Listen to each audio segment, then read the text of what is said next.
Hey, what's up, guys? It's Riddick with Remax, and a lot of people have been asking, are we in a real estate bubble? And I'm here to tell you, yes, we are. No, I'm just kidding. I have no idea the answer to that question, and if anyone says they definitively do not listen to them. So you will certainly have people who say, yes, we absolutely are, and you have other people who say that, no, we are not in a real estate bubble. I recently found a really interesting article written by John Malden, and I'll share the link below if you want to read the whole article. It's a very long article, but John Malden's an economist of 30 years. He's got a famous economic outlook newsletter called Thoughts from the Front Line if you want to check it out. But very smart guy, and he brought up some interesting points that I had not considered. I'm going to just sort of summarize these right here and probably butcher some of these ideas. But, he brings up a couple key points, and he makes the argument that maybe we are not in a real estate bubble. And the first point that he brings up is that inventory has been dropping since 2007. If you look across the United States, and I'll share, again, if you want to look at the link below, you can see the graphs. Inventory has been dropping. And, as we know of recent, demand has been picking up. Interest rates are very, very low. The other thing that we had is in 2020, new construction got just kicked in the butt from those lockdowns. Not only the lockdowns, but the supply chains. So the cost of building went way, way up, and construction, which is already kind of a slow process, slowed down even further, which further reduced the available inventory for sale. And when we refer to inventory, we're not referring to every single house that's ever built. We're just referring to houses on the market, right? So the cost of construction, you're going to see memes on Facebook, a guy on a truck with a bunch of lumber in the back saying, this is what, I just passed a billionaire going on the freeway because the cost of lumber has gone up significantly. It's tripled in the last year. And so the cost to build a house has gone way, way up, which that in itself can too drive these prices up. The cost to build is not cheap.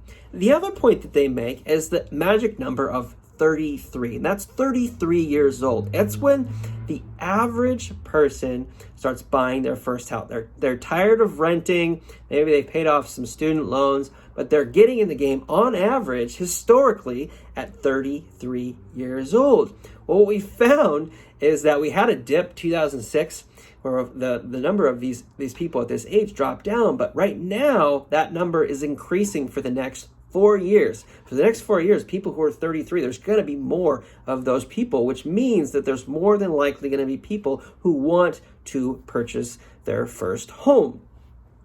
And someone might argue that, well, shoot, if house prices are rising 10% a year, but the income rate is only rising at 2% a year, how can that possibly work? And he breaks down some simple math. Well, let's just say that, you make $5,000 a month, and 20% of that is going to go towards your monthly mortgage payment, $1,000 a month, and it rises, 10% every year. So that means that you're going to be paying $1,100 a month. You take that number, just put 10% more, $1,100 a month. Well, if your income goes up by 2% of the year, that's that same amount. $5,000 becomes $5,100 over a year. So essentially a 2% increase in your annual salary can equal a 10% raise in your mortgage payment.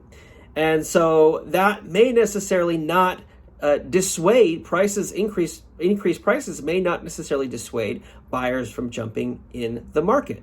The other thing to consider is inflation. The inflationary rate is rising at roughly 0.2% every single month. It's expected to go up, and then eventually, once supply chains fully get back on track, it will likely dip back down a little bit, but real estate is a great place to hedge against inflation.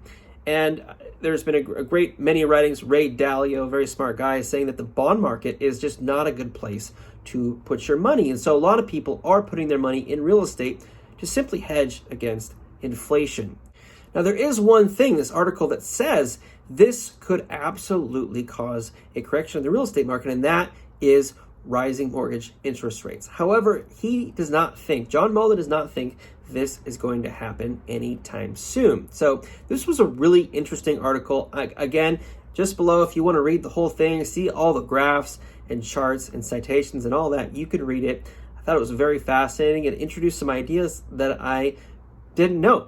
So I hope you guys are doing fantastic. If there's anything that I can do for you on the real estate front, let me know.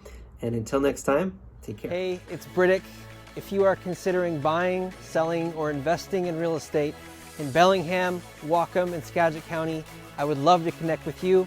You can call me or text me directly at 360-920-1218. I look forward to connecting.